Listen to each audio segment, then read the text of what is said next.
பரிசுநாமத்திற்கு மகிமை உண்டாகும். பிரைஸ் எல்லாம் கர்த்தர் உங்களை ஆசீர்வதிப்பாராக. அல்லேலூயா. தேவன் இன்றைக்கும் நம்மோடு கூட பேசுகிற வார்த்தைகளை நாம் கேட்போம். வேதத்திலே நன்றி அறிதல் உள்ளவர்களாயிருங்கள் என்று எழுதியிருக்கிறது. நன்றி அறிதல் உள்ளவர்களாயிருக்க வேண்டும். இந்த உலகம் இன்றைக்கு நன்றி இல்லாத உலகமாயிருக்கிறது. எந்த ஒரு காரியத்துக்கும் நாம் தேவனுக்கு நன்றி சொல்லுவர்களாய் காணப்பட வேண்டும். நன்றி உள்ளவர்களாய் வாழ வேண்டும். உலகத்திலே ஞானிகள் சொல்கிறார்கள், என் நன்றி கொன்றாருக்கு உய்வுண்டா, உய்வில்லை செய் நன்றி கொன்ற மகற்கு என்று எழுதியிருக்கிறது. திருக்குறளிலே ஐயன் திருவள்ளுவர் எழுதுகிற வார்த்தையும் அப்படிதான். வேதத்தில் எழுதியிருக்கிற வார்த்தை கொலோசியர் 3ஆம் அதிகாரம் 15ஆம் வசனமும் அப்படிதான் சொல்லுவோம். நன்றி அறிதல் உள்ளவர்களாக இருங்கள். நாம் நன்றி உள்ளவர்களாக இருக்க வேண்டும். நன்றி அறிதல் உள்ளவர்களாக இருக்க வேண்டும். நன்றியை அறிந்தவர்களாக இருக்க வேண்டும். இன்னா செய்தாரை ஒருத்தல் அவர் நாட நன்னயம் செய்துவிடும். அந்த நன்னயம் செய்கிறது நன்றி அறிதல் உள்ளவர்களாக இருந்தால்தான் அந்த நன்மையை நாம் செய்ய முடியும். தேவன் இந்த உலகத்தை நமக்கு கொடுத்தார். இந்த உலகத்தில் உள்ளவர்கள் எல்லாம் நமக்கு கொடுத்தார். இந்த உலகத்தை ஆண்டு கொள்ளும்படியாக மனிதனுக்கு அதிகாரத்தையும் கொடுத்தார். தேவன் கொடுத்த எல்லாம் நமக்கு நல்லதாகவே அமைந்தது. அதுக்கு நாம் நன்றி சொல்லி இருக்கிறோமா? நம் ஜீவனுக்காக நன்றி சொல்லி இருக்கிறோமா? நாம் நல்ல உடைகளுக்காக நன்றி சொல்லுகிறோமா? நாம் நல்ல உணவுக்காக நன்றி சொல்லுகிறோமா? நமக்கு கொடுத்த சுகம், பல, ஜீவன், பாதுகாப்புக்கு நாம் நன்றி சொல்லுகிறோமா என்று பார்த்தால் இல்லை, இல்லை, இல்லை, இல்லை, இல்லவே இல்லை. நாம் நன்றி உள்ளவர்களாய் வாழ வேண்டும். நமக்கு கொடுத்த தாய் தகப்பனுக்கு நன்றி உள்ளவர்களாய் இருக்க வேண்டும். நமக்கு கொடுத்த பிள்ளைகளுக்கு நாம் நன்றி உள்ளவர்களாய் இருக்க வேண்டும். நமக்கு கொடுத்த பேர பிள்ளைகளுக்கு நன்றி உள்ளவர்களாய் இருக்க வேண்டும். எல்லாவற்றுக்கும் இந்த தேவன் நமக்கு கொடுத்த எல்லாவற்றுக்கும் நன்றி உள்ளவர்களாய் இருக்க வேண்டும். அது எப்படி இருக்க வேண்டும், எப்படி இருந்தார்கள் என்பதை குறித்து இன்னைக்கு நாம் சுருக்கமாய் தியானிப்போம். கண்களை விடுவோம், ஜெபம் செய்வோம். நல்ல பிதாவே, துதிக்கிறோம். இந்த நாளிலே நன்றி அறிதல் உள்ளவர்களாய் நாங்கள் வாழ எங்களுக்கு வழிகாட்டும். வேதத்திலே நன்றியை குறித்து என்ன சொல்லுகிறது, நன்மை குறித்து என்ன சொல்லுகிறது என்று நாங்கள் நிதானித்து ஆராய்ந்து பார்த்து உடைய நாமத்தை மகிமைப்படுத்த கிருபை அருள்கிறேன். இயேசுவின் மகத்துவ நாமத்தில் ஜெபிக்கிறோம் நல்ல பிதாவே, ஆமென், ஆமென். தாவீது சொல்லுகிறார், என் ஆத்துமாவை நீ நன்றி சொல்லு. நீ ஆத்துமா, நீ நன்றி சொல்ல வேண்டும் என்று எழுதியிருக்க. நீ நன்றி சொல்ல வேண்டும். ஆத்துமா என்றைக்கும் நன்றி சொல்லுகிறதாய் காணப்பட வேண்டும். கொலோசியர் 3ஆம் அதிகாரம் 15ஆம் வசனம் நான் வாசிக்கிறேன். தேவ சமாதானம் உங்கள் இருதயங்களில் ஆழ கடவுது. இதற்கென்று நீங்கள் ஒரே சரீரமாக அழைக்கப்பட்டீர்கள். நன்றி அறிதல் உள்ளவர்களாய் இருங்கள். தேவ சமாதானம் உங்கள் இருதயங்களில் ஆழ கடவுது. உங்கள் இருதயங்களிலே தேவ சமாதானம் இருந்தால்தான் நீங்கள் நன்றி சொல்ல முடியும். தேவ சமாதானம் இல்லை. இன்னைக்கு நாடுகளிலே சமாதானம் இல்லை. நாட்டு மக்களிடத்திலே சமாதானம் இல்லை. ஒரு நாடு இன்னொரு நாடு பகைக்கிறது. நாட்டுக்குள்ளே சமாதான உறவு இல்லை. சமாதானத்தை இந்த தேவன் நமக்கு வைத்து போனார். உலகம் கொடுக்கிற பிரகாரம் அல்ல, தேவன் கொடுக்கிற சமாதானத்தை நமக்கு வைத்து போயிருக்கிறார். நாம் தான் அந்த சமாதானத்தை சுதந்திரித்துக் கொள்ள வேண்டும். தேவ சமாதானம் உங்கள் இருதயங்களை ஆழக்கணும். உங்கள் இருதயங்கள் சமாதானம் உள்ளதாக இருக்க வேண்டும். மனிதனுடைய இருதயம் அவனுக்கே சமாதானம் இல்லை. இன்னைக்கு சமாதானம் இல்லை. மனித வாழ்க்கையிலே சமாதானம் இல்லை. தேசத்திலே சமாதானம் இல்லை. குடும்பத்திலே சமாதானம் இல்லை. திருச்சபையிலும் சமாதானம் இல்லை. உலக மக்களிடத்திலே சமாதானம் தேவன் கொடுக்க வேண்டும். இந்த சமாதானத்திற்கு அவர் ஒரே சரீரமாக நம்மை அழைத்திருக்கிறார். நாம் அனைவரும் ஒரே சரீரங்கள், அவயவங்களாயிருந்து, கிறிஸ்துவின் சரீரமாயிருந்து, கிறிஸ்து இயேசுவின் சரீரமாயிருந்து ஒவ்வொருவரும் அவயவங்களாயிருக்கிறோம். நீ எனக்கு தேவையில்லை, நீ எனக்கு தேவையில்லை என்று யாரையும் சொல்லவே முடியாது. ஒரே சரீரம் என்றால் ஒருவன் கண்ணா இருக்கிறான், ஒருவன் நாவா இருக்கிறான், ஒருவன் சரீரத்தில் கைகளா இருக்கிறான். சிலர் வாழ்க்கைக்கு ஆத்துமாவுக்கு ஏற்ற ஆகாரம் கொடுக்கிறவனாய் காணப்படுகிறான். எனவே நாம் ஒரே சரீரமாக அழைக்கப்பட்டிருக்கிறோம் என்று எழுதியிருக்கிறோம். நாம் ஒரே சரீரத்துக்கு உட்பட்டவர்கள். எந்த ஒரே சரீரம் என்றால் கிறிஸ்து இயேசுவின் ஒரே சரீரம். கிறிஸ்து இயேசுவின் ஒரே சரீரமாய் நாம் அழைக்கப்பட்டிருக்கிறோம்.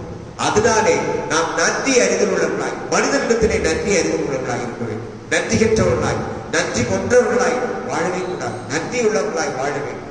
அப்படி நன்றி உள்ளவர்களாய் நாம் வாழ வேண்டும் என்று ஆண்டவர் சொல்லுகிறார். அதைத்தான் வேதத்தில் அழகாய் கொலோசியர் 3:15 எழுதியிருக்கிறது.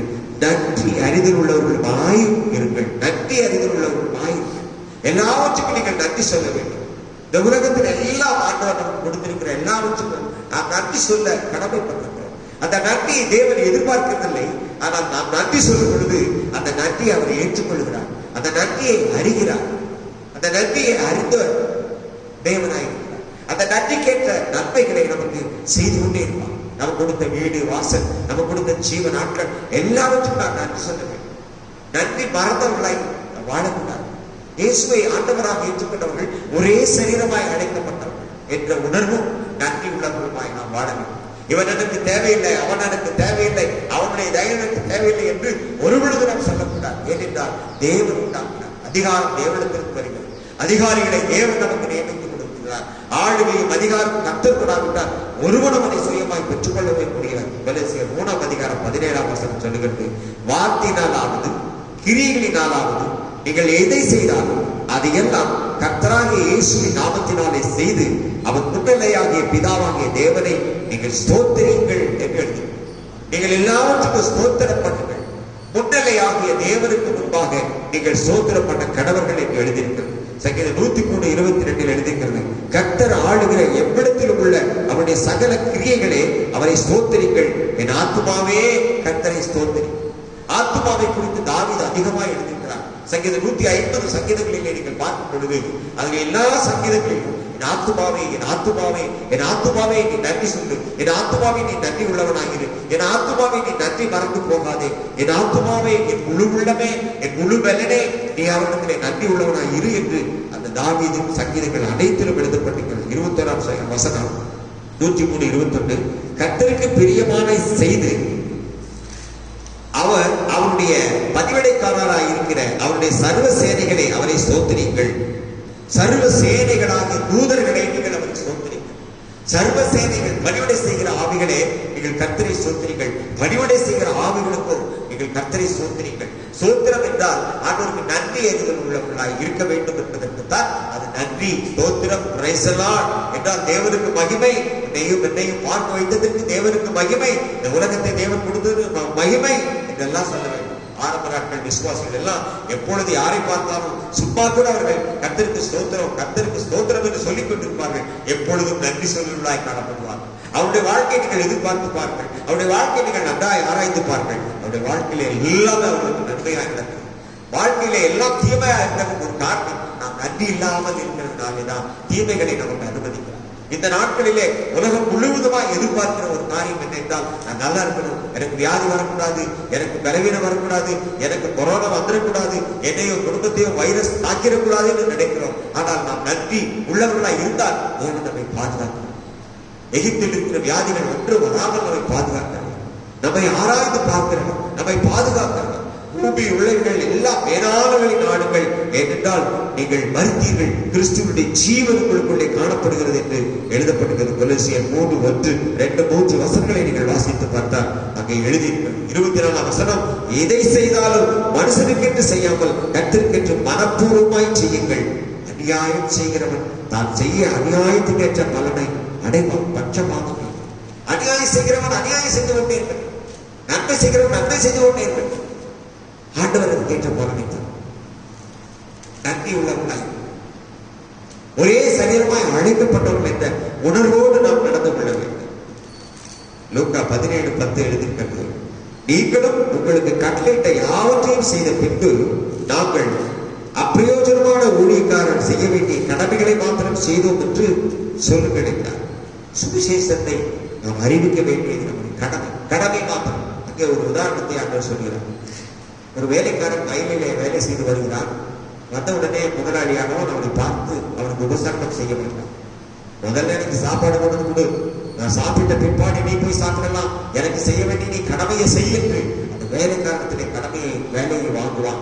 ஆனா அந்த வேலைக்காரனுக்கு அவன் நன்மை செய்கிறானா என்று பார்த்தா, இந்த உலகத்திலே இருக்கிற எல்லா அதிகாரிகளும் கீழே இருக்கிறவர்களை வேலை வாங்குகிறார்கள். ஆனால் அவர்களிடத்திலே போய் அவர்கள் இதையே எதிர்பார்க்க மாட்டார். அவனுக்கு எதையும் எதிர்பார்க்க மாட்டான். அவன் எனக்கு செய்ய வேண்டிய கடமையை செய். எனவே கடமையா மாத்திரம் அவன் செய்தான் என்று அங்கு எழுதப்பட்டிருக்கிறது. 1 கொரிந்தியர் 9:14, சுவிசேஷத்தை நான் பிரசங்கிக்காவிட்டால் எனக்கு ஐயோ, சுவிசேஷத்தை நான் பிரசங்கிக்க வேண்டியது என்னுடைய கடமை.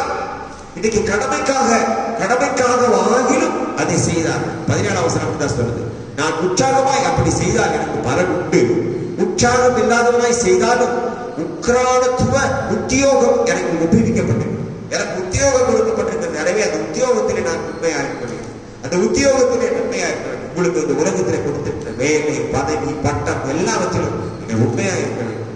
நீங்கள் உண்மையா இருந்தீர்கள் என்றால் தேவன் கொடுத்ததுக்கு உண்மையா இருக்கிறீர்கள், தேவனுக்கு உண்மையா இருக்கிறீர்கள், தெய்வத்துக்கு உண்மையா இருக்கிறீர்கள், நீங்கள் நமஸ்கரிக்கிற கர்த்தருக்கு உண்மையா இருக்கிறீர்கள், நீங்கள் நமஸ்கரிக்கிற பிதாவுக்கு நீங்கள் உண்மையா இருக்கிறீர்கள். அதன் அடையாளமே நன்மை.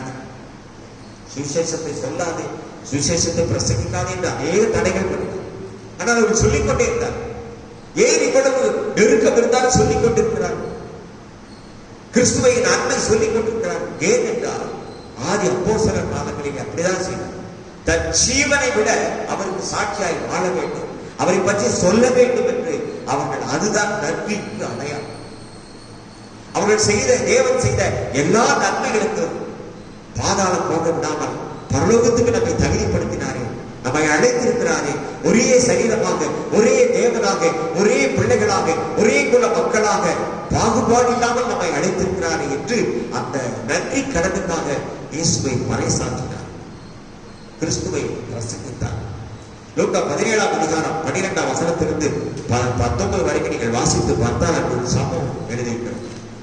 ஆண்டவராக இயேசு கிறிஸ்து ஒரு கிராமத்திலே பிரவேசித்த பொழுது அங்கே 10 குஷ்டரோகிகள் தூரமாய் இருந்து அவரை கூப்பிட்டார். தேவனே எங்களுக்கு இறங்கும் என்று, ஐயரே எங்களுக்கு இறங்கும் என்று கூப்பிட்டார். அவர்களை பார்த்து அவர்கள் ஊருக்கு வெளியிலே தான், ஊருக்குள்ளே வரக்கூடாது. குஷ்டரோகம் இருக்கிறார்கள், குஷ்டரோகம் பிடித்தவர்கள் ஊருக்குள்ளே வரக்கூடாது, பொதுக்காக இருக்க வேண்டும். மனிதர்கள் வந்தால் ஐயோ ஐயோ என்று கத்திக்கொண்டு ஓடிவிட வேண்டும். மனிதர்கள் முன்னே நிற்கக்கூடாது. ஏனென்றால் அது தொத்து வியாதி, அது தொத்திக் கொள்ளும், அந்த குஷ்டரோகம் எல்லாரையும் பரவிக் கொள்ளும் என்று அவர்களை தனிமைப்படுத்தி விட்டார். அப்படி அந்த கிராமத்தில் 10 குஷ்டரோகிகளை ஊருக்கு வெளியே ஒதுக்கி வைத்து விட்டார். இயேசு அந்த ஊருக்குள்ளே வரும் பொழுது அவர்கள் கத்துகிறார், கதறுகிறார். எங்களுக்கு இறங்கும், எங்களுக்கு என்ன செய்வது என்று தெரியவில்லை, எங்களுக்கு உணவு கொடுப்பார்கள், எங்களை எல்லாம் வெறுத்து தள்ளிவிட்டார்கள், எங்களை ஒதுக்கி வைத்து விட்டார்கள், எங்களை தனிமைப்படுத்தி விட்டார்கள், நாங்கள் தனிமையில் இருக்கிறோம், நாங்கள் எதையும் செய்ய முடியவில்லை, எங்களால் எங்கள் சரீரத்துக்கு கூட நாங்கள் நன்மை செய்ய முடியவில்லை, எங்கள் சரீரத்தை கூட நாங்கள் காப்பாற்றிக் கொள்ள முடியவில்லை என்று கதறுகிறார்கள். அவர்களை பார்த்த உடனே ஆண்டவர் சொல்கிறார், நீங்கள் ஊருக்குள்ளே போங்க. ஊருக்குள்ளே போகக்கூடாது சொல்லியிருக்காங்களா? நீங்கள் ஊருக்குள்ளே போய் உங்கள் சரீரத்தை ஆசாரியனுக்கு காட்டு. ஆசாரியன் தான் அன்றைக்கு ஆளுகிற அதிகாரிகளுக்கு ஆலோசனை சொல்லும். எல்லா ஆலோசனையும் யார் என்றால் வேதத்தை வாசிக்கிற, வேத வல்லுநர்களாக இருக்கிற, வேத ஊழியக்காரர்களாக இருக்கிற ஆசாரியர்கள் தான் அங்கே பிரதானமாக. உங்களுக்கு ஆசாரியருக்கு காரணங்கள் போங்கள் என்று சொன்ன உடனே அவர்கள் திரும்பி நடந்து போகும் பொழுதே 10 கிறிஸ்தவர்களும் சுத்தமாகிவிட்டார். 10 பேர் சுகமாகிவிட்டார். சுகமானதை உணர்ந்த உடனே ஒருவன் ஓடி வருகிறான் ஆண்டவரே, ஆண்டவரே என்று அவர் பாதத்தை விழுந்து அவருக்கு நன்றி சொல்லி அவர் சந்தோஷமாய் மகிழ்ச்சியாய் செய்வது அறியாமல் அழுது கொண்டு, ஆண்டவரே உனக்கு நன்றி, என்னுடைய வியாதி போய்விட்டது, என்னுடைய குஷ்டரோகம் போய்விட்டது என்று தன்னை அவர் வெளிப்படுத்துகிறார். அப்பொழுது ஆண்டவர் கேட்கிறார், சுகமானவர்கள் 10 பேர் அல்லவா, மற்ற 9 பேர் எங்கே? நன்றி சொல்ல இந்த சமாரியன் ஒருவன் தானே வந்திருக்கிறான். நன்றி சொல்ல, அந்த நன்றி பலனை சொல்லிட்டு போலான்னு ஒருவன் தானே வந்திருக்கிறான். அவனை பார்த்து சொல்கிறார், உன் விசுவாசம் உன்னை சுகமாகி இருக்கிறது, உன் விசுவாசம் உன்னை சுகமாக்கி இருக்கிறது, நீ சமாதானத்தோடு போ. உன்னுடைய நம்பிக்கை வீணாகாது, நீ சமாதானத்தோடு போ. நீ உண்மையாய் சுகமானதை என்னிடத்தில் சொல்ல வேண்டும் என்று நான் எதிர்பார்க்கவில்லை. 10 பேர் வந்து எனக்கு சோத்திரம் சொல்ல வேண்டும் என்று நான் எதிர்பார்க்கவில்லை. ஆனால் சுகமானவர்கள் எல்லாம் 9 பேரும் நன்றி இல்லாமலை போனார்கள். 9 பேரும் நன்றி இல்லாமலை போனார்கள். நீ ஒருவன் மாத்திரம் வந்திருக்கிறாயே என்று அவர் சந்தோஷப்பட்டார். தெய்வம் அதை எதிர்பார்க்கலாமா? நன்றி சொல்ல வேண்டும் என்று எதிர்பார்க்கலாமா? அவர் கேட்கிறார், மற்ற 9 பேர் எங்கே? எனக்கு ஒரு நன்றியாக சொல்லவில்லை.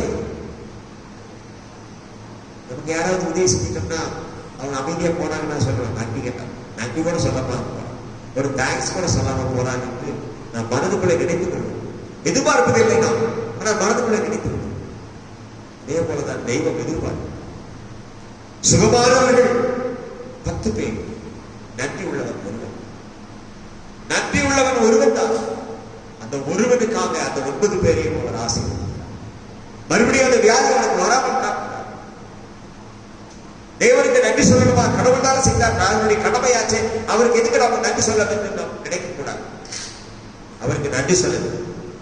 வார வாரம் நம்ம ஆண்டவருடைய ஆலயத்துக்கு வருகிறோம். ஆண்டவர் சொன்னார், 6 நாள் நீ வேலை செய், ஒரு நாள் என்னுடைய நாள்ல நீ வா, ஆலயத்துக்கு வா, ஆலயத்தை கூடி வா. அதுவும் இன்னைக்கு தடையாய் போனால் வீடுகளிலே உட்கார்ந்து ஜெபிக்கிறீர்கள் அல்லவா? வீடுகளிலே உட்கார்ந்து பாடுகிறீர்கள் அல்லவா? வீடுகளிலே உட்கார்ந்து தேவனுக்கு நன்றி சொல்லுகிறீர்கள் அல்லவா? வீடுகளிலே உட்கார்ந்து ஜெபிக்கிறீர்கள் அல்லவா? வீடுகளிலே உட்கார்ந்து விண்ணப்பப்படுகிறீர்கள் அல்லவா? வீடுகளிலே உட்கார்ந்து வேதத்தை வாசிக்கிறீர்கள் அல்லவா? அதுதான் நன்றி. அதுதான் நன்றி. எப்பொழுதுமே ஒரு பொருள் கிடைக்கும் போது அதனுடைய அருமை தெரியாது. ஒரு பொருள் கிடைக்கலன்னா தான் அதனுடைய அருமை தெரியும். ஆலயத்துக்கு வரும்போது அதனுடைய அருமை தெரியாது. இப்பொழுது தெரிகிறது. நிறைய பேர் கற்பனை கேட்கிறாங்க, ஆலயத்துக்கு வர முடியல, எப்பயா நான் வரட்டும், நாங்க வரட்டா, உங்களுக்கு ஏதாவது தொந்தரவா, நாங்கள் வரட்டா, நாங்கள் வரட்டா, நாங்கள் வரட்டா ஏங்கி கொண்டிருக்கிறார்கள். அதே போலதான் தேவனிடத்திலே தேவனுடைய பிள்ளைகள் நன்றி சொல்லுவதாய் காணப்பட வேண்டும். தேவனுக்கு நன்றி சொல்ல வந்த ஒருவன். அதே போலதான் லூக்கா 10ஆம் அதிகாரம் 30ஆம் வசனத்திலிருந்து 37 வரைக்கும் அங்கே ஒரு சம்பவம் எழுதினார். ஒரு மனுஷன் எருசலேமிலிருந்து எரிகோவுக்கு போனான். அவன் எருசலேமில் நல்ல வாழ்வை வாழ்ந்து கொண்டிருந்தவன் தான். அவன் எரிகோவுக்கு போக வேண்டிய அவசியமே இல்லை. ஆனால் அவன் போனான். அங்கே போகிற வழியிலே கள்ளர்கள் கையிலே அவன் அகப்பட்டு அவனை அடித்து காயப்படுத்திய வஸ்திரங்களை சாமி அவனுடைய எல்லாவற்றையும் பிடித்துக் கொண்டு அவனை குற்றுயிராய் விட்டுவிட்டு போனான். அவன் மரணத்தோடு போராடி கொண்டிருக்கிறான். அவனை விசாரிப்பார் யாருமே இல்லை. ஆசாரியன் ஒருவன் அந்த வழியாய் வருகிறான். பக்கமாய் அவனை பார்த்துவிட்டு, ஐயோ பாவம், இன்னும் கொஞ்ச நேரத்தில் சுத்துவான், இவனுக்கு நாம் ஒன்றும் செய்ய முடியாது என்று பயந்து விலகி போனான் ஆசாரியன். லேவியர் ஒருவன் வந்தான். ஆசாரியனுக்கு அடுத்தபடியான ஊழியத்தில் இருக்கக்கூடிய லேவியன் அவனும் அவன் போனான். இஸ்ரவேல் சந்ததிகளில் லேவியர்கள் தேவனுடைய பிள்ளைகள், ஜனங்களுக்கு உதவி செய்ய வேண்டியவர்கள், அவர்களும் விலகி போனார். இன்னைக்கு மனிதர்களுக்கு செய்ய வேண்டிய உதவியை செய்ய வேண்டிய அரசாங்கம் நிராகரித்து போடுகிறது. ஜனங்களுக்கு நன்மை செய்வதில்லை. ஜனங்கள் மேல அக்கறை இல்லை, ஜனங்கள் மேல கரிசனை இல்லை. எல்லா ஜனங்களையும் விசாரிக்க வேண்டும். நல்லவர்களை மட்டுமல்ல, நல்ல பதவியில் இருக்கிறவர்கள் மட்டுமல்ல, உயர் குலம் என்று சொல்லுவது அல்ல. ஒவ்வொரு மனிதன் ஜீவனுக்கும் விலை மதிக்க முடியாத உயிர் இருக்கிறது. அந்த உயிர் மேலே கரிசனை யாருக்கு இருக்க வேண்டும் என்றால், மேலான அதிகாரத்தில் இருக்கிற யாருக்கு வந்து வேண்டும். குற்றுயிராய் கிடக்கிறார், இன்னும் கொஞ்ச நேரத்தில் மரித்து போய்விட்டார். அவன் போகட்டும் என்று விட்டுவிடவில்லை. அவர்கள் பார்க்கிறார்கள், ஆனால் உதவி செய்ய மனமில்லை. ஆசாரியனுக்கு மனமில்லை, லேவியனுக்கு மனமில்லை. உதவி செய்தால் பிரச்சனை வந்து விடுமோ என்று பயப்படுகிறார். இன்னைக்கு நிறைய பேர் உதவி செய்வதில்லை. ஏதோ ஒரு சில இடங்களிலே உதவி செய்கிறார், அநேக இடங்களிலே உதவி செய்கிறார். ஜனங்களை குறித்து நீங்கள் செய்தித்தாளில் இருக்கிறதெல்லாம், பேப்பர்ல இருக்கிறதெல்லாம் நான் சொல்ல வேண்டிய அவசியம் இல்லை. எல்லாருக்கும் எல்லாமே தெரியும் என்ன நடக்கிறது நாட்டில் என்று தெரியும். நான் சொல்லுகிற கருத்து என்ன என்றால், நன்றி உள்ளவர்களாக இருக்க வேண்டும். நமக்கு கொடுத்த உயிர் மற்றவர்கள் மேல அந்த உத்தரவாதம் இருக்கிறவர்களாக இருக்க வேண்டும். உனக்கு உத்தரவாதம் கொடுத்திருக்கிறார், தேசத்து மக்களை ஆள வேண்டும் என்று உத்தரவாதம் இருக்கிறது. அப்படி உத்தரவாதியாக நடக்கிறீர்களா? குடும்பத்திலே உத்தரவாதம் உள்ளவர்களாக இருக்கிறீர்களா? விலகி போனான். ஒருவன் வந்தான், சமாரி. அவனும் பக்கமாய் விலகி போனான். அவன் காயங்களை எண்ணெயினாலே கழுவினான். அவனுடைய உற்சாகத்துக்கு கையில வைத்திருந்த திராட்சரசத்தை அவனுக்கு வார்த்தான். அவன் காயங்களை கழுவினான். தன் சுய வாகனத்தின் மேல் அவனை ஏற்றி உட்கார வைத்து ஒரு சத்திரத்தை கொண்டு போய் அங்கே விட்டான். இரவு முழுவதும் அவனோடு கூட இருக்கிறான். இரவு முழுவதும் அவனோடு கூட இருக்கிறான் இந்த சமாரியன். இவன் பிரயாணத்தை அவன் தள்ளி வைத்து விட்டு அந்த குற்றூராய் கிடக்கிற மனிதனுக்காக பரிதவிக்கிறான். 2 காசை எடுத்து சந்திரக்காரன் கையிலே கொடுக்கிறான். நீ இதை வைத்துக் கொள், இவனை பராமரித்துக் கொள். நான் திரும்பி வியாபாரம் செய்து வரும் பொழுது இது எவ்வளவு நீ செய்தாயோ அதை நான் உனக்கு திரும்பி தருகிறேன். ஏழைக்கு இறங்குகிறவன் கர்த்தருக்கு கடன் கொடுத்தான் என்று ஏழைகளை விசாரிக்கிறவன் தேவனுக்கே கடன் கொடுத்தான் என்று எழுதியிருக்கிறார். விசாரித்தான், 2 காசை. சத்திரக்காரன் பராமரித்துக் கொண்டு பத்திரமாய் பராமரித்துக் கொண்டான். மறுபொழுது வந்து நீ எவ்வளவு இவனுக்கு செலவழிக்கிறானே தருவேன். இந்த உலகத்தில் நீங்கள் எதை செய்தாலும் கர்த்தருக்கு செய்யுங்கள், நல்மனதோடு செய்யுங்கள், பெருமை பாராட்டாதீர்கள், பெருமைக்காக செய்யாதீர்கள், இருமாப்புக்காக செய்யாதீர்கள், இருக்கிறது அதனால செய்கிறேன் என்று செய்யாதீர்கள், நல்மனதோடு செய்யுங்கள். அதைத்தான் நம்ம சொல்லுவோம். ஒரு வாலிபனுக்கு இந்த சம்பவத்தை சொல்லிக்கொண்டு, கதை சொல்லவில்லை, சம்பவத்தை சொல்லிக்கொண்டு சொல்லுகிறார். இதில் யார் இரக்கம் செய்தார்? ஆசாரியனா, லேவியனா, சமாரியனா, யார் இரக்கம் செய்தார் என்று கேட்கிறார். அந்த வாலிபன் சொல்லுகிறார், இரக்கம் செய்தவன் தான். அப்படியே நான் நீயும் போய் அப்படியே நீயும் போய் அப்படியே செய், இரக்கம் செய், எல்லாருக்கும் இரக்கம் செய். நல்லவர்கள் கெட்டவர்கள் என்று பார்க்காதே, பசியா வாடுகளுக்கு உதவி செய், வியாதியா இவர்களுக்கு வியாதிக்கு வைத்தியம் செய், அவளுக்கு நீ இரக்கம் செய்ய அனுப்பினார். இரக்கம் செய்கிறவன் தேவனால் உண்டாக்கப்பட்ட, இரக்கம் செய்கிறனுக்கு இரக்கம் பாராட்டப்படும், இரக்கம் செய்கிறனுக்கு இரக்கம் பாராட்டப்படும். எனவே அருமையான தேவ பிள்ளைகளே, வார்த்தைகளை கேட்கிறவர்களே, நீங்கள் மற்றவர்களுக்கு இரக்கம் செய்கிறவர்களாக இருங்கள், உங்களுக்கு தேவன் இறங்குவார். நீங்கள் நன்றி சொல்லலாக இருங்கள், தேவன் உங்களுக்கு நன்றி உள்ளவராக நடக்கும். தேவன் நன்றி கிட்டவன் அல்ல, தேவன் நன்றி எதிர்பார்க்கிறவரும் அல்ல, ஆனால் நாம் நன்றி சொல்ல கடமைப்பட்டிருக்கிறோம். யாத்திராகமம் 18ஆம் அதிகாரம் 9-10 வசனத்திலே பார்க்கிறோம். கர்த்தர் இஸ்ரவேலரை எகிப்தின் கைக்கு தப்புவித்து அவர்களுக்கு செய்த சகல நன்மைகளையும் குறித்து எத்திரோ சந்தோஷப்பட்டார். 10ஆம் வசனம், உங்கள் எகிப்தியரின் கைக்கு, பார்வோனின் கைக்கு தப்புவித்து எகிப்தியரின் கையில் கீழிருந்து ஜனத்தை விடுதலையாக்கின கர்த்தருக்கு ஸ்தோத்திரம் என்று சொல்கிறார். மோசேயுடைய மாமனார் எத்திரோ ஜனங்களை எல்லாம் எகிப்திலிருந்து மோசே அழைத்து வந்த பிற்பாடு ஜனங்களுடைய கைக்கு தப்புவித்தார் என்று எத்திரோ பலியிடுகிறார், நன்றி சொல்கிறார், ஸ்தோத்திரம் பண்ணுகிறார். எகிப்தின் கைக்கும் எகிப்தின் வியாதிக்கும் உங்களை தப்புவித்தாரே, நீங்கள் நன்றி சொல்லுங்கள் என்று எல்லாருக்கும் அடையாளமாக எத்திரோ சந்தோஷப்பட்டு நன்றி சொல்லுங்கள். கொரோனா வியாதி நம்முடைய தேசத்தை விட்டு நீங்க வேண்டும் என்றால் நீங்கள் நன்றி சொல்லுங்கள், நன்றி மாத்திரம் சொல்லுங்கள். அந்த நன்றியை தேவன் ஏற்றுக்கொண்டு வியாதியை விளக்குவார். அவர்தான் அனுமதித்தார், அவர்தான் விளக்க வேண்டும். எந்த மனிதனுடைய மருந்தோ மாத்திரையோ தற்காலிகமாக இது நிற்கும் செயலில் கொடும் இல்லை என்று நான் சொல்லவில்லை. ஆனால் முழுமையான வைத்தியர் யார் என்றால் ஆண்டவராக இயேசு கிறிஸ்து. அவர்தான் பரம வைத்தியர், அவர்தான் மனிதனை உண்டாக்கினவர், அவர்தான் மனிதனுக்கு ஏற்ற வியாதிக்கு சுகத்தை கொடுக்க முடியும் என்பதை அங்கே அறிந்திருந்தார். எஸ்ராவின் புஸ்தகம் 8ஆம் அதிகாரம் 22ஆம் வசனம், எங்களுடைய தேவனுடைய கரம் நம்மை தேடுகிற யாவர் மேலும் அவர்களுக்கு நன்மையாக இருந்தது என்று, அவருடைய வல்லமையை, அவருடைய கோபமும் அவரை விட்டு விலகுகிறவர்கள் எல்லோரும், அவரை விட்டு விலகுகிறவர்கள் எல்லோரும் மேலும் இருக்கிறது என்று நாங்கள் ராஜாவுக்கு சொல்லியிருந்தோம். எஸ்ரா ஒரு தேவபாரன், வேதபாரன், தேவ வல்லுநர். அவன் ராஜாவுக்கு சொல்கிறான், தேவன் வல்லமை உள்ளவர், கோபம் உள்ளவர். அவருடைய வல்லமையினாலே எல்லாவற்றையும் நன்மையாய் செய்ய முடியும். ஆனால் அவர் கோபம், யாரெல்லாம் அவரை விட்டு விலகுகிறார்களோ, அவரை தேடாமல் விலகுகிறார்களோ, அவரை அறியாமல் விலகுகிறார்களோ, யாரெல்லாம் நன்றி இல்லாமல் இருக்கிறார்களோ அவர்கள் மேல் தேவ கோபம் வரும் என்று ராஜாவுக்கு சொல்லி அனுப்புகிறார் ஆசாரி.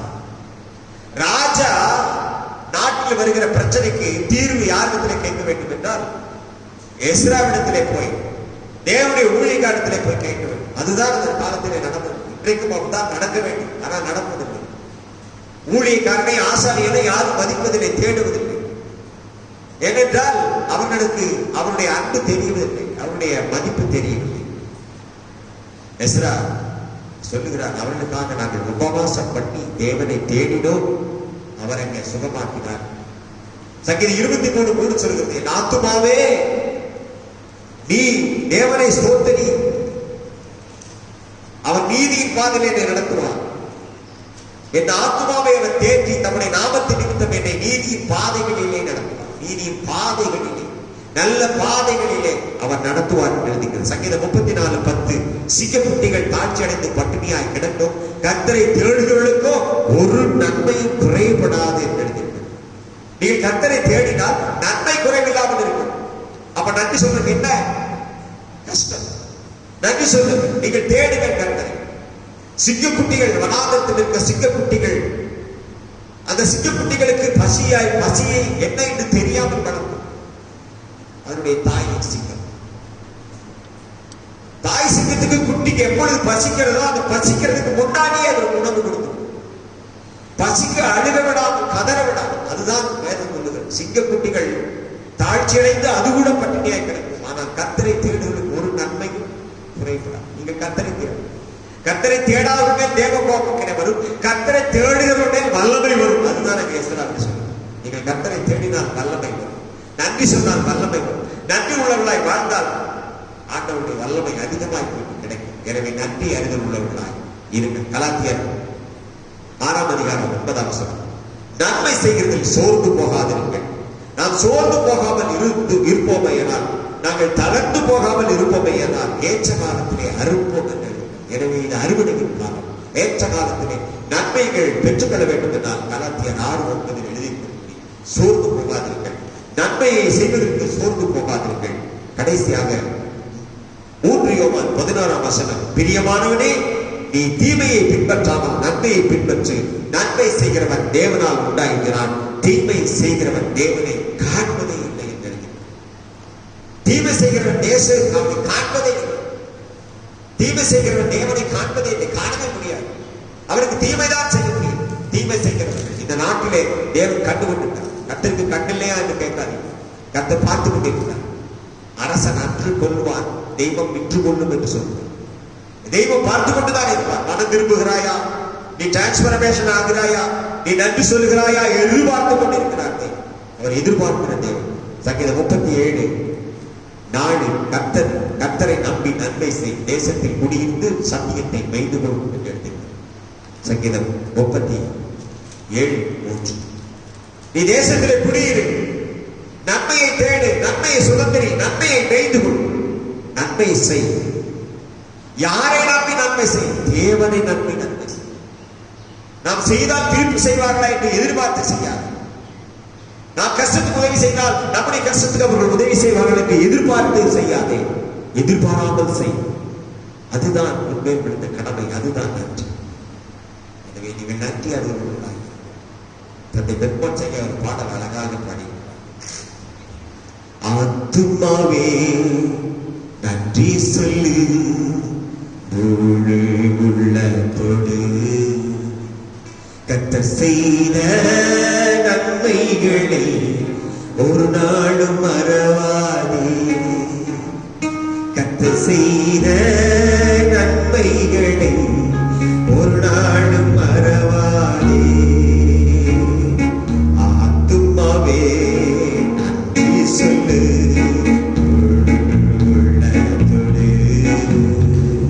கர்த்தர் செய்த நன்மைகளை ஒரு நாளும் மறவாதே.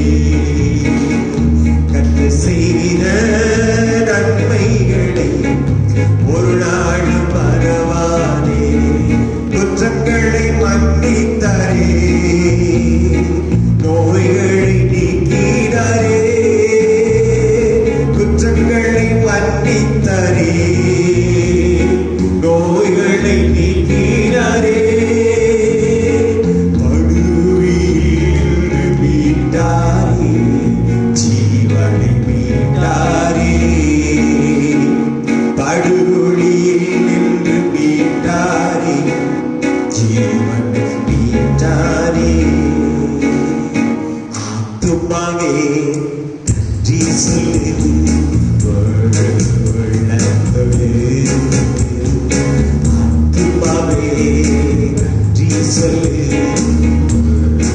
உள்ளத்தோடு. கர்த்தர் செய்த நன்மைகளை ஒரு நாள் மறவாதே. சொல்லுவாயா? கர்த்தர் செய்த நன்மைகளை ஒரு நாள் மறவாதே. கிருபை இரக்கங்களா மணிமுடி சூட்டுகின்றார். கிருபை இரக்கங்களா மணிமுடி சூட்டுகின்றார்.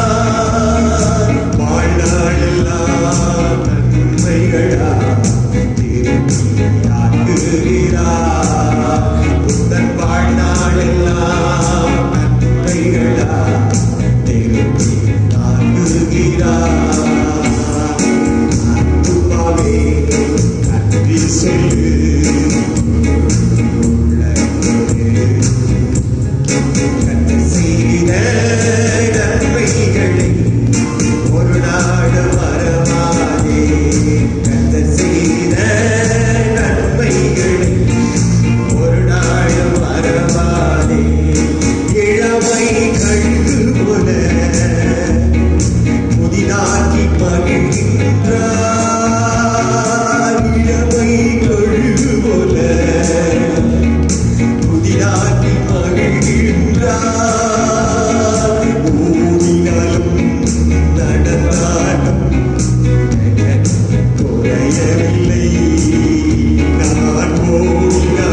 நன்மைகளை ஒரு நாளும் மறவாதே.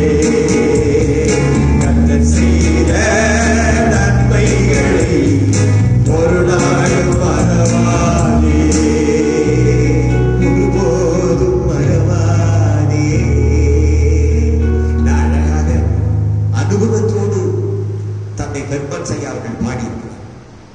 தேவன் பாடின பாடல், சங்கீத புத்தகத்தில் இருக்கிற பாடல்கள் அத்தனையும் அவர்கள் பாடலாய் பாடியிருக்கிறார். காரணம், பாடல்கள் என்றால் தேவனை நன்றி சொல்லுகிற ஒரு துதி, மகிமை, ஸ்தோத்திரம், நன்றி அறிவுகள்.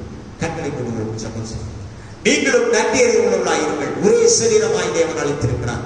மனிதர்களுக்குள்ளே வேறுபாடு, பாகுபாடு இல்லாமல் ஆண் பெண் என்று 2 குலம்தான், வேறு குலமே இல்லை, வேறு ஜாதியே இல்லை, ஒரு குலமே இல்லை, கோத்திரமே இல்லை.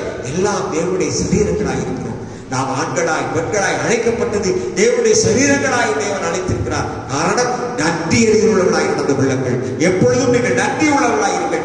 நன்றி கெட்டவர்களாய் வாழாமல் தேவன் உங்கள் வாழ்விலை செய்த எல்லாவற்றுக்கும் நீங்கள் நன்றியாய் அவரை சோதரியுங்கள். அவருக்கு நன்றி சொல்லுங்கள். அவருக்கு பிரியமாயிருங்கள். அவருக்கு பிரியமானதை எல்லாருக்கும் செய்யுங்கள். பாகுபாடு மாறாதிருங்கள். ஜாதி பாகுபாடு மாறாதிருங்கள். மொழி பாகுபாடு மாறாதிருங்கள். மனித நேயமுள்ளவர்களாய் வாழுங்கள். அதுதான் நீங்கள் நன்றி உள்ளவர்களாய் வாழ வேண்டும் என்று சொல்லி தேவன் உங்களை ஆசீர்வதிப்பாரால். நீங்களும் நன்றி உள்ளவர்களாய் இருங்கள். நன்மை செய்கிறவர்களாய் இருங்கள். இரக்கம் உள்ளவர்களாய் இருங்கள். உருக்கம் உள்ளவர்களாய் இருங்கள். திக்கற்றவர்களை நேசிக்கிறவர்களாய் இருங்கள். ஏழைக்கு இறங்குவர்களாய் இருங்கள். கர்த்தர் உங்களுக்காக யாவை செய்து முடிப்பார். கர்த்தர் உங்களுக்காக யாவை செய்து முடிப்பார். நீங்கள் நன்றி உள்ளவர்களாய் வாழுங்கள். உங்கள் குடும்பத்துக்கு நன்றி சொல்லுங்கள். உன் தாய் தகப்பனுக்கு நன்றி சொல்லுங்கள். உன் பிள்ளைகளுக்கு நன்றி சொல்லுங்கள். உன் குடும்பத்தை நீ மதித்து எல்லா இடத்திலும் நன்றி உள்ளவர்களாய் வாழுங்கள். நன்றி கெட்டவர்களாய் இல்லாமல் நன்றி அறிந்துள்ளவர்களாய் வாழுங்கள். இயேசுதாமே உங்களை ஆசீர்வதிப்பாரா. இயேசுவின் நாமத்தில் ஜெபிக்கிறோம், வாழ்த்தி ஆசீர்வதிக்கிறோம். நல்ல பிதாவே, என் ஆத்துமாவே கர்த்தரை ஸ்தோத்திரி. என் முழு உள்ளமே உடைய பரிசுத்த நாமத்தை ஸ்தோத்திரி.